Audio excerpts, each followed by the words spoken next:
السلام عليكم ورحمة الله وبركاته. أبا iyo wiil u dhalay ayaa waxay dooneen inay safar u baxaan magaalo kale. Diyaar garowgii safarkooda iyo qaadashadii waxyaabihii safarka ku marlaayeen haday noqoto cunto iyo haday noqoto dharba ayaa aabaha hooyadii waxay ku khasabtay inay qaataan buste balse aabihii uu ka diiday isagoo u sheegay hooyada inay gaarigu leeyahay AC sidoo kalena ay haystaan qalabkii dhaxanta balse maamadii way ka diiday waxaanay ku khasabtay inay bustaha qaataan isagoo hooyadii raali gelinaya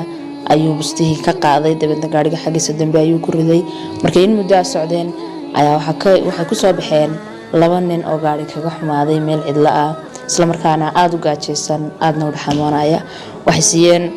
qayb ka mid ah cuntadii ay siteen safarka ugu soo talagaleen waxaanay siiyeen bustihii ay hooyadu ku soo khasabtay oo gaariga xagiisa dambe ku jiray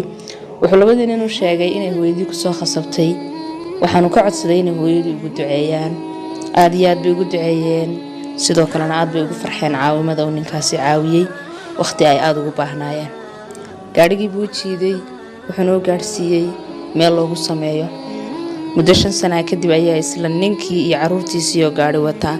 isla goobtii ay 5 sano ka hor labada nin ku caawiyeen ay soo mareen waxa dhacday in gaarigii ka xumaaday cuntadii iyo biyihiina ka go'een muddo markii halkii joogeen oo ninkii iyo caruurtii iyo xaaskii ay isla ildaran yihiin ayaa waxa meesha soo maray gaari dabadeedna way gaarigii laba nin baa ka soo degay labada nin waa labadii nin ee 5 sano ka hor caawiyay gaarigii bay u kiciyeen cunto iyo biyana way siiyeen